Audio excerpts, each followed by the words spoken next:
சபிக்கப்பட்ட பொம்மையோட கதையை நீங்கள் நிறைய கேட்டிருப்பீங்க. ஆனால் இதுவும் சபிக்கப்பட்ட பொம்மைகளோட கதை தான். ஆனால் இங்கே ஒன்று ரெண்டு பொம்மைகள் இல்லை, ஆயிரக்கணக்கான பொம்மைகள் ஒரே இடத்துல ஒரு தீவு மாதிரி இருக்கும்போது நீங்கள் அங்கே மாட்டிக்கிட்டீங்கன்னா அங்கே என்ன ஆகும்? அங்கே இருக்கிற பொம்மைகள் ஒரு பொம்மை இன்னொரு பொம்மை கூட பேசிக்கும். அந்த பொம்மைகள் மற்றவங்களை கேலி பண்ணி சிரிக்கவும் செய்யும். அப்புறம் அதோட கண்களால் நம்மளையே அது பார்த்துக்கிட்டே இருக்கும். அந்த மாதிரி சபிக்கப்பட்ட பொம்மைகள் ஒரு தீவு முழுவதும் இருந்தா அது எப்படி இருக்கும்? அப்படிப்பட்ட ஒரு ஐலாண்ட் தான் டால்ஸ் ஐலாண்ட். லாஸ் லாஸ்லா டி மியூனிகாஸ் அப்படின்னு அந்த தீவு பேரை ஸ்பானிஷில் எழுதியிருக்காங்க.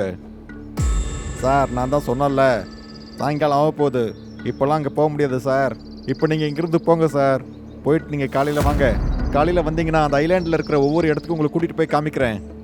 சரி, இப்போ போங்க. போயிட்டு நீங்கள் காலையில் வாங்க. நான் அந்த ஐலாண்டுக்கு போகலான்னு நினச்சி அங்கே இருக்கிற படகோட்டுறவர்கிட்ட கேட்கும்போது அவர் இந்த மாதிரி தான் சொன்னார்.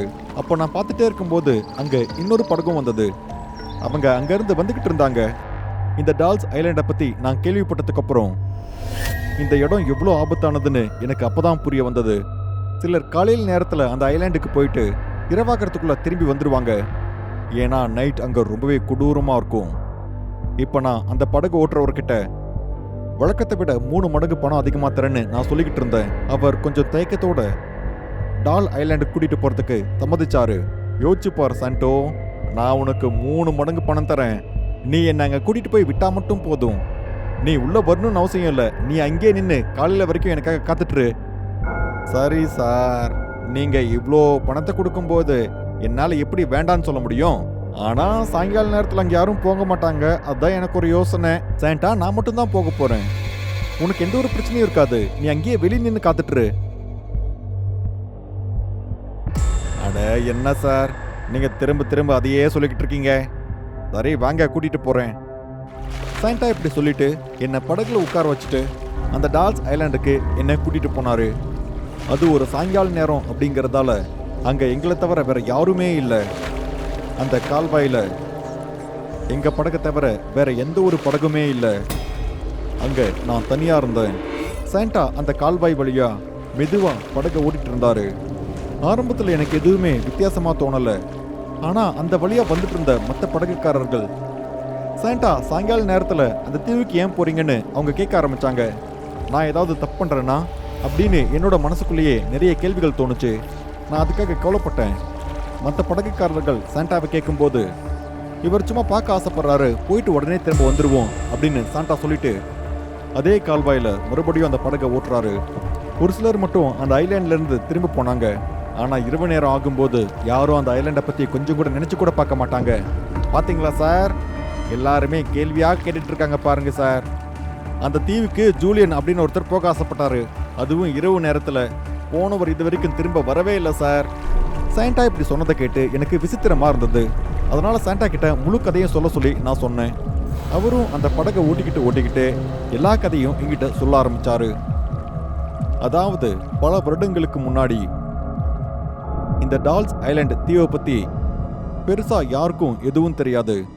அப்போ ஜூலியன் சந்தானா அப்படிங்கிற ஒரு ஆள் சாப்பாடை தேடி அங்கேயும் இங்கேயும் அலைஞ்சுக்கிட்டு அந்த தீவுக்கு போனாரு. அங்கே போய் ஒரு குடிசையை போட்டுக்கிட்டாரு. அந்த தீவில் அவர் குடிசையில் இருக்கும் போதெல்லாம் அடிக்கடி விலங்குகள் அவரை தொல்லை பண்ணும். விசித்திரமான சத்தங்கள் எல்லாம் கேட்க ஆரம்பிக்கும். விலங்குகளோட உருவலும் கேட்க ஆரம்பிக்கும். இதனால ஜூலியனால நைட் முழுவதும் தூங்கவே முடியல. அவர் பகல்ல தூங்க ஆரம்பிச்சாரு. அந்த தீவுல நைட்ல தங்குறது ரொம்ப கொடூரமா இருந்தது. அவர் பகல்ல தூங்கிட்டு இருக்கும் போது திடீர்னு ஒரு பொண்ணோட குரல் கேக்குது. காப்பாத்துங்க, காப்பாத்துங்க, யாராவது என்னோட பொம்மை தண்ணில மூழ்கி போய்கிட்டு இருக்கு, தயவு செய்து வந்து காப்பாத்துங்க. தூங்கிட்டு இருந்த ஜூலியன் அந்த குரலை கேட்ட உடனே கண் விழிக்கிறாரு. அப்புறம் வேகமா ஓடி போறாரு. அவர் பக்கத்துல போய் பார்த்ததும் அங்க ஒரு குழந்தை இருக்கிறத அவர் பார்க்கறாரு. அந்த பொண்ணு என்னோட பொம்மைன்னு சொல்லிக்கிட்டே நேரா போய் அந்த பொண்ணு தண்ணியில குதிச்சிருச்சு. அப்புறம் அந்த பொண்ணு தண்ணியில அப்படியே தத்தளிச்சுக்கிட்டு இருந்தது. இதை பார்த்த ஜூலியன் அந்த பொண்ணை காப்பாத்துறதுக்காக நேரா தண்ணியை நோக்கி ஓடி போறாரு. அவர் எதையுமே யோசிக்காம அந்த தண்ணியில குதிச்சிடுறாரு. அவர் நீச்சல் அடிச்சுக்கிட்டே அந்த சின்ன பொண்ணை நோக்கி போறாரு. அந்த சின்ன பொண்ணு தண்ணியிலேயே மூழ்கிருச்சு. ஜூலியன் தண்ணிக்கு அடியில அந்த பொண்ணை தேட ஆரம்பிச்சாரு. ஜூலியன் ரொம்ப நேரமா தேடி பார்த்தாரு. அந்த பொண்ணு அந்த தண்ணியில எந்த இடத்துலையுமே இல்லை.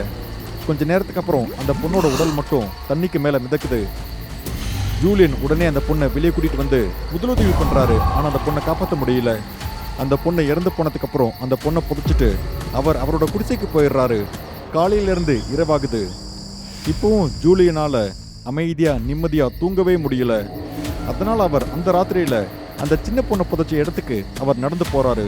அங்க இன்னொரு பொண்ணு உட்காந்துட்டு இருக்கிறத அவர் பாக்குறாரு. ஜூலியன் உடனே அந்த இடத்துக்கு ஓடி போறாரு. அது ஒரு பொண்ணு இல்ல, பொம்மைங்கிறத அவர் பாக்குறாரு. அதை பார்த்து ஜூலியனுக்கு ரொம்ப கோவம் வந்துருது. இந்த வீணா போன பொம்மையை தேடி போய் தானே அந்த பொண்ணு தண்ணியில விழுந்து இறந்து போனது. அப்புறம் இந்த பொம்மை இங்கே எப்படி இருக்கு? ஜூலியன் இப்படி சொல்லிட்டு அந்த பொம்மையை எடுத்து தண்ணிக்குள்ள தூரமா தூக்கி வீசிடுறாரு. அப்புறம் மறுபடியும் வீட்டுக்கு வந்து மறுபடியும் அவர் தூங்க முயற்சி பண்றாரு. பல போராட்டங்களுக்கு பிறகு அவர் தூங்கிடுறாரு. அப்ப அவரோட கனவுல தண்ணியில மூழ்கிட்டு இருக்கிற அந்த சின்ன பொண்ணு வராங்க. உடனே ஜூலியன் தூக்கத்துல இருந்து எழுந்துடுறாரு. அப்ப அவரோட கனவுல வந்த அந்த பொண்ணு நிஜத்துல அவருக்கு முன்னாடி நிக்குது. அந்த பொண்ணோட கண் சிவந்து போய் அந்த பொண்ணோட நகமும் ரொம்ப நீளமா இருக்கு. எவ்வளவு அழகான என்னோட பொம்மைய எதுக்காக விசிறி அடிச்ச ஜூலியன்? குழந்தை, நீ உயிரோடையா இருக்க? இல்ல ஜூலியன், நான் செத்து போயிருக்கேன். என்னோட பொம்மைய நீ நல்லா பாத்துக்காம மறுபடியும் அதை ஏதாவது பண்ணனு வச்சுக்கோயே, நான் உன்னையே சாகடிச்சிடுவேன். இப்படி சொல்லிட்டு அந்த சின்ன பொண்ணு ஜூலியனுக்கு பக்கத்துல வந்து அதோட 2 கையால ஜூலியனோட கழுத்தை பிடிச்சு நெருக்க ஆரம்பிக்குது. அப்புறம் அந்த பொண்ணு நகத்தால குத்துறா. ஜூலியனோட கழுத்துல இருந்து மெதுவா ரத்தம் வந்துகிட்டு இருக்கு. ஜூலியனால சத்தம் கூட போட முடியல. ஏன்னா இங்க என்ன நடக்குது அப்படின்னு அவரால் கொஞ்சம் கூட புரிஞ்சிக்கவே முடியல. இங்க நடக்கிறதெல்லாம் பார்த்து அவருக்கு அப்படியே ரொம்ப ஷாக்கா இருக்கு. அப்ப அந்த சின்ன பொண்ணு மறுபடியும் சொல்றா, நான் சொல்றது புரியுதா இல்லையா ஜூலியன் உனக்கு? புரிஞ்சுது. நீ சொன்னது எல்லாமே எனக்கு புரிஞ்சிருச்சு. நீ இப்ப என் தொண்டையில இருந்து கையெடு வலிக்குது. ஜூலியன், நீதான் என்னோட பொம்மையை இதுக்கு மேல ரொம்ப நல்லா பாத்துக்கணும், சரியா? நல்ல பையனா இருக்கணும். அப்படி இருந்தா நான் உன்னை எதுவும் பண்ண மாட்டேன். அந்த பொம்மைனா எனக்கு ரொம்ப பிடிக்கும், உனக்கு தெரியும்ல. நீதான் நல்லா பாத்துக்கணும். உனக்கு எதுவும் ஆகாம நான் பாத்துக்கிறேன். இப்படி சொல்லிட்டு அந்த பொண்ணு திடீர்னு காணாம போயிட்டா. ஜூலியன் ரொம்ப வேகமா அந்த கால்வாயை நோக்கி ஓடி போறாரு. அவர் ஓடி போகும்போது அந்த கல்லறை கிட்ட மறுபடியும் அதே பொம்மையை பார்க்கறாரு. அந்த இடத்துல அந்த பொம்மை ரொம்ப அமைதியா உட்காந்துக்கிட்டு இருக்கு. அந்த பொம்மை அங்க இருக்கிறத பார்த்து ஜூலியன் கொஞ்ச நேரம் யோசிக்க ஆரம்பிக்கிறாரு. அந்த பொண்ணோட கல்லறையிலிருந்து அந்த பொம்மையை எடுத்து அந்த பொம்மையை கொண்டு போய் ஒரு மரத்துல ஜூலியன் தொங்க விட்டுறாரு. அடுத்த நாள் விடிஞ்சது. அந்த சின்ன பொண்ணோட கல்லறை கிட்ட அவர் போறாரு. அந்த இடத்துல மறுபடியும் ஒரு பொம்மையை பார்க்கறாரு. அந்த பொம்மையையும் அவர் மரத்துல தொங்க விடுறாரு. அங்க எங்க பார்த்தாலும் ஒரே பொம்மையா தான் இருந்தது. அவர் ஒவ்வொரு பொம்மையா மரத்துல தொங்க விடுறாரு. அப்படியே நாட்கள் போக போக அந்த தீவுல பொம்மைகளோட எண்ணிக்கை ரொம்ப அதிகமாயிட்டே போகுது. அந்த தீவுல யாருமே இல்லாததால ஜூலியன் யார்கிட்டையும் எதுவும் சொல்ல முடியல. ஜூலியன் எதையும் யோசிக்காம அவர் ஒவ்வொரு பொம்மையா எடுத்து அதை மரத்துல தொங்க விட்டுட்டு இருக்காரு. அந்த இடத்துல பொம்மையை பார்க்கறதுக்கே ரொம்ப பயங்கரமா இருந்தது. கொஞ்ச நேரத்துக்கு அப்புறம் ஒரு திரைப்பட தயாரிப்பாளரும் ஜூலியன் இருக்கிற டால்ஸ் ஐலாண்டுக்கு போறாங்க. ஜூலியனோட முழு கதையையும் கேட்டதுக்கு அப்புறம் அவர் அதை உலகம் முழுவதும் சொன்னாரு. ஆனா அதை யாருமே கவனிக்க கூட இல்லை. அப்படியே நாட்கள் கடந்து போகுது. ஒரு நாள் ஜூலியன் அந்த தீவுல தனியா இறந்து கிடந்தாரு. அதுவும் அந்த சின்ன பொண்ணோட கல்லறை கிட்ட அவரை சுத்தி நிறைய பொம்மைகளும் இருந்தது. ஜூலியன் இறந்து போயிட்டாரா இல்ல கொல்லப்பட்டாரா யாருக்கும் எதுவுமே தெரியாது. ஆனா அவரோட உடலை சுத்தி அந்த தீவுல நிறைய பொம்மைகள் இருந்தது. அங்க நடந்தது எல்லாமே எல்லாருக்கும் ரொம்ப ஆச்சரியமா இருந்தது. ஜூலியனுக்கு என்னாச்சுன்னு யாருக்கும் தெரியாது. அதுக்கப்புறம் அந்த டால்ஸ் ஐலாண்ட் தீவுக்கு நைட் நேரத்துல யாரும் போனதில்ல. சரி சார், நாம வந்துட்டோம். சரி சார், நீங்க இப்ப படகு விட்டு வெளியே வாங்க. இங்கதான் சார், உள்ள போங்க. சாண்டா இப்படி சொல்லிட்டு டால்ஸ் ஐலாண்ட்ல என்னை இறக்கி விட்டுட்டாரு.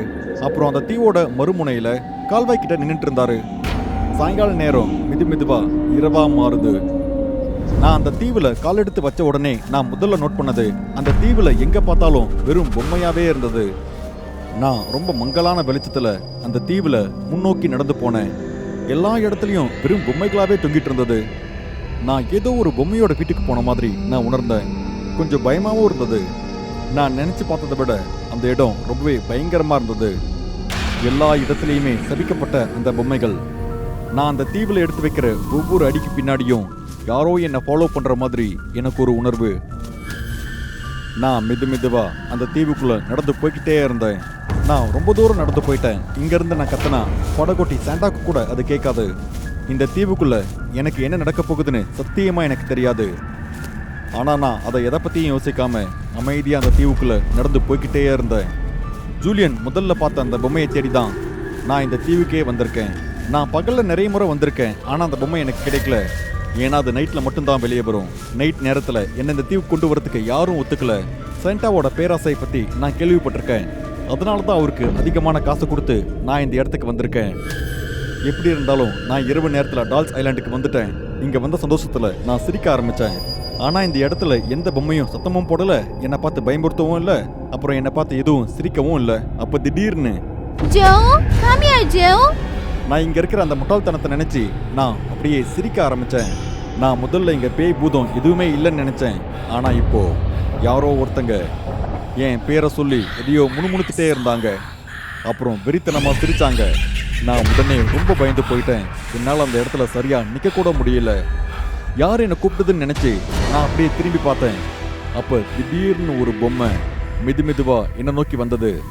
அது திடீர்னு என் காலை பிடிச்சு அந்த சின்ன பொண்ணை புதைச்ச அந்த கல்லறை கிட்ட அது என்னை இழுத்துட்டு போயிடுச்சு. நான் இப்போ அங்கே தான் இருந்தேன். அந்த சின்ன பொண்ணோட கல்லறைக்கு மேலே ஒரு பொம்மையும் இருந்தது. அதுதான் நான் தேடி வந்த அந்த பொம்மை. என் நிலைமை ரொம்ப மோசமாக இருந்தது. ஆனால் நான் அந்த பொம்மையை பார்த்த உடனே எழுந்துட்டேன். அப்போ திடீர்னு ஒரு கை நீண்ட நகத்தோட என் கழுத்தை குத்தி என் கழுத்தை நெரிச்சிட்டு இருந்தது. என் பொம்மையை நீ சித்திரவதை பண்ண நான் உன்னை சாவடிச்சிடுவேன். அந்த கையில் இருக்கிற நகங்கள் என் கழுத்தை குத்திட்டு இருந்தது. அப்போ அந்த பொண்ணோட வார்த்தைகள் என் காதில் கேட்டுச்சு. நான் பயத்தில் எதுவும் பேசாமல் அமைதியாக அதே இடத்துல விழுந்துட்டேன். ஆனால் இது யாரோட குரல்? யார் என் கழுத்தை பிடிச்சாங்க? அந்த பொம்மையை விட்டு தூரமாக இருக்க சொல்கிற ஆள் யாரு? இந்த ஐலாண்டோட ரகசியம் தான் என்ன? நான் இதை உங்களுக்கு அடுத்த எபிசோடில் சொல்கிறேன். அதுக்கு முன்னாடி நீங்கள் இதை மற்றவங்களுக்கு ஷேர் பண்ணுங்க.